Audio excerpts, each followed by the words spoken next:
Welcome to the Scottish Rite Journal podcast, an audio presentation of the Scottish Rite Journal, brought to you by the Supreme Council of the Scottish Rite, Southern Jurisdiction, Mother Supreme Council of the World.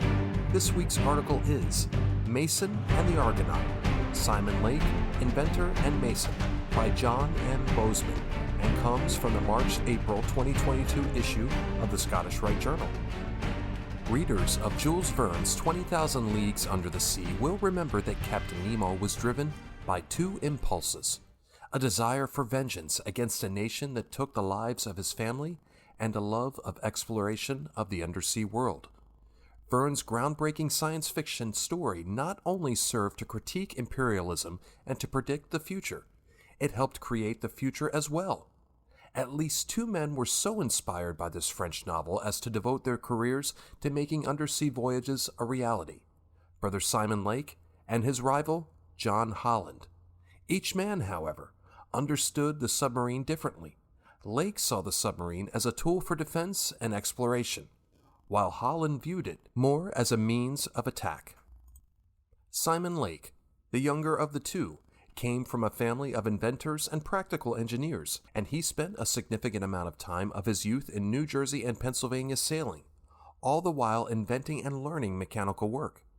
It was in this period he became a Mason, joining Monmouth Lodge number 172 in Atlantic Highlands, New Jersey. Encouraged by his wife, Lake began working on undersea craft, the 16-foot-long Argonaut Jr., 1894, followed by the 36-foot Argonaut No. 1, 1897. Lake knew that the main customer for his ship would be the U.S. Navy. As such, the Argonaut could be equipped to fire torpedoes and was well suited for defensive military use, such as harbor mine laying and mine clearance. However, the ship was much more than a weapons platform.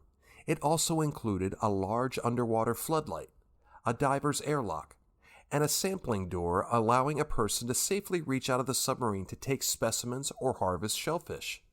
The door also could be used to allow crew to escape a submarine in distress, a safety feature lacking in most competing designs. More characteristically, Lake's submarines usually had wheels on them, which allowed them to roll lightly across the sea floor. Lake used the Argonaut No. 1 to complete a 1,000-mile voyage, leading to one of Lake's greatest personal triumphs, a cable from Jules Verne himself celebrating the event. Lake then used the Argonaut No. 1 and its successors to build a successful salvage company, exploring and reclaiming shipwrecks along the eastern seaboard. He also used the Lake Torpedo Boat Company, headquartered in Bridgeport, Connecticut.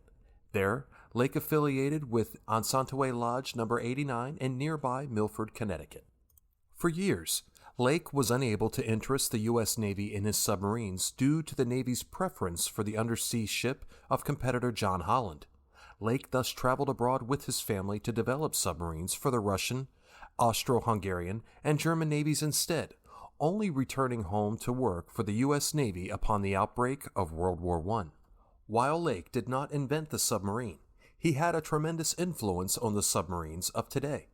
With more than 200 patents, his work included major improvements to double-hull design, periscopes, airlocks, and the principle of even-keel descent, the latter allowing submarines to change depth without tilting the entire submarine up or down. In spite of his contributions to the field, however, his fortunes declined, especially after the close of World War I. However, Lake was happy to continue to invent, working on more submarines and experimenting with prefabricated housing, as well as doing research with his son, Thomas Alva Edison Lake, on early aircraft and hydroplane speedboats. Brother Simon Lake passed away from a heart attack in 1945. He had been serving as an advisor to the U.S. Navy for most of World War II. Lake had suggested that large cargo submarines would be a safe and cost-effective way to avoid German U-boats then crippling international shipping and causing great loss of life, but his recommendation went unheeded.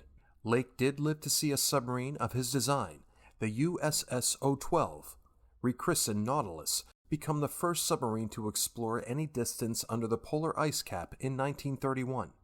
This expedition, led by famed explorer Sir George Hubert Wilkins, was only partly successful. The goal had been to travel under the entire polar ice cap, but it did show that some submarines could operate in a polar environment. This venture also resulted in some of the earliest scientific papers published by the now world-famous Woods Hole Oceanographic Institution. Only in 1958, some 27 years later, would another Nautilus, the nuclear-powered USS Nautilus, SSN 571, complete a full undersea transit of the North Pole, a further instance of how the fiery imagination of Jules Verne inspired the future. Both the O-12 and SSN 571 submarines were named in honor of Captain Nemo's marvelous, if fictional, submarine in 20,000 Leagues Under the Sea, the Nautilus. Like and share this article, and don't forget to subscribe to the channel. If you wish to comment, please leave one, and as a reminder, hit the notifications bell. Any accompanying photographs or citations for this article can be found in the corresponding print edition. The Scottish Rite Journal is published by the Supreme Council of the Scottish Rite, Southern Jurisdiction, Mother Supreme Council of the World. Mark Dreisenstock, 32nd degree, KCCH, Managing Editor. I'm your host, Matt Bowers.